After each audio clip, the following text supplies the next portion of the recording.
हरिः ओं खड्गं चक्रगदेषु चापरिघां शूलम्बुसण्डिं शिरा शङ्खं सदधन्ति करैस्ते नयनां सर्वाङ्गभूषावृतां नीलाश्मद्युतिमाशपाददशकां सेवे महाकालिकां यमस्तोत स्वपिते हरो कमलजो हन्तुं मधु कैटवम्। रुड़की हब के सभी दर्शकों को जय श्री राम। आपके माता पिता को, गुरुजनों को प्रणाम करता हूँ। बच्चों को बहुत बहुत प्यार। जय माँ भारती।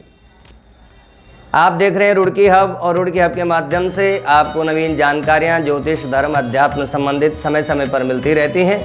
इसी श्रृंखला में आज का जो हमारा कार्यक्रम है, मैं आचार्य रजनीश शास्त्री आपके बीच नवरात्रि का प्रारंभ होने जा रहा है दिनांक 17 अक्टूबर से, जो कि 25 अक्टूबर तक चलेगा।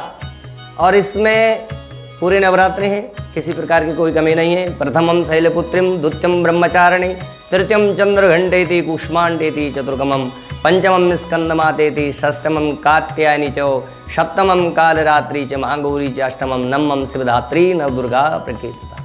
ये 9 माँ दुर्गा 9 दिन की स्तुति, अपने जीवन में सकारात्मक ऊर्जा को जमा करने का, एक नई ऊर्जा प्राप्त करने का समय है। माँ शक्ति पूजा के साथ निश्चित रूप से यह जो पर्व होते हैं देवी उपासना के 4 रूप से होते हैं। गुप्त नवरात्रे 2 होते हैं, और 2 जो नवरात्रे होते हैं ये आश्वनी का और चैत्रपद। चैत्रपद में हमारा नया वर्ष प्रारंभ होता है, और ये आश्वनी जो नवरात्रे हैं ऋतु परिवर्तन का समय रहता है। तो आप खान पीन के साथ साथ अच्छे व्यवहार, अच्छे वाणी, नियमित संयमित जीवन आहार, और अपने जीवन में जितनी भी त्रुटियां, जितनी भी कमियां हैं, उनको दूर करने का समय होता है। समय समय पर आप लोग ज्योतिषों के अनेक उपाय देखते हैं, सुनते आते हैं, लेकिन मैं मानता हूं जब भी आपकी कुंडली में, ग्रह गोचर में, दशा में, अंतरदशा में, प्रत्यंतर दशा में किसी भी रूप से जब शनि की 7.5 आती है, जब कुंडली में मंगल चढ़ता है, तो एक विशेष जो कारण रहता है, बहुत ध्यान देने योग्य बात है, जो एक विशेष कारण रहता है वो आपकी वाणी पर रहता है। यदि आपकी वाणी खराब हो जाती है तो आपका शनि बिगड़ जाता, आपका मंगल बिगड़ जाता।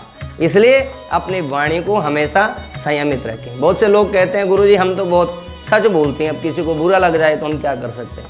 नहीं, सत्यम वदामि प्रियम वदामि, अप्रियम सत्यम बुर्यात, प्रियम बुर्यात, अप्रियम न बुर्यात सत्यम। सत्य बोलिए लेकिन प्रिय बोलिए।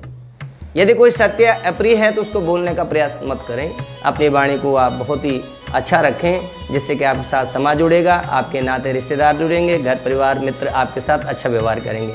और जबकि आपकी वाणी पर वाणी दोष लगेगा, आप गंदा बोलने लगते हैं, आप अभिमान करते हैं, आपके कुंडली में ईगो दोष होता है जिससे आप अभिमान करते हैं, तो निश्चित रूप से आपके संबंध खराब होने लग जाते हैं। चाहे वो पारिवारिक हों, चाहे आपके सामाजिक हों, तो रिश्ते खराब होने लगते हैं।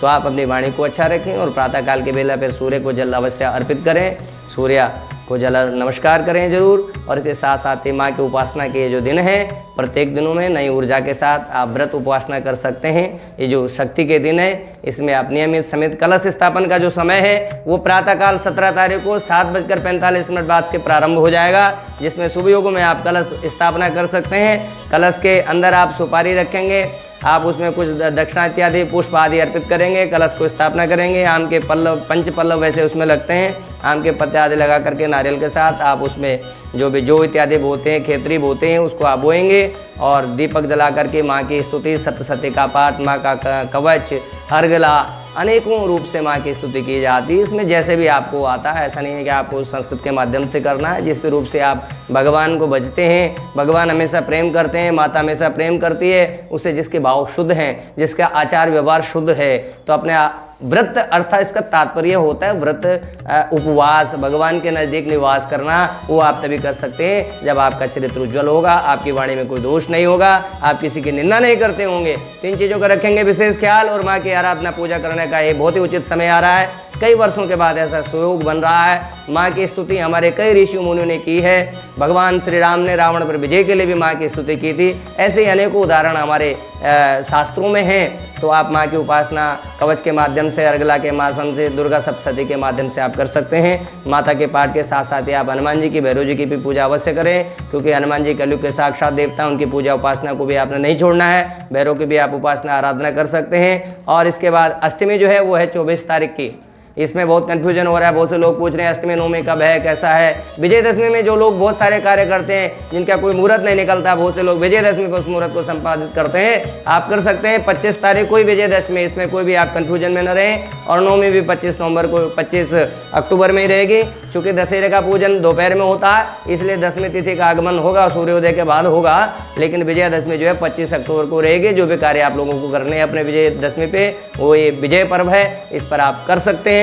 तो नवरात्रे पूरे नवरात्रे हैं। नवरात्रि का माँ का पूजा, शक्ति का पूजा और एक नई ऊर्जा को प्राप्त करने का समय है। तो आप रहें सावधान, बड़े तन मन धन भक्ति भाव श्रद्धा के साथ माँ की उपासना करेंगे। आपके जीवन में नई ऊर्जा संचारित हो, आप प्रफुल्लित रहें, आपके जीवन में उमंग तरंग उत्साह बना रहे। इसी कामना के साथ माँ भगवती पूरे संपूर्ण विश्व का कल्याण करे। ये वैश्विक महामारी शीघ्र ही हमारे देश से, पूरे विश्व से दूर हो। ऐसी उपासना आराधना आप सब लोगों को अवश्य करनी है। मैं फिर नए कार्यक्रमों के साथ आपके बीच होऊंगा, रुड़ के आपके चैनल पर। तब तक के लिए नमस्कार, प्रणाम।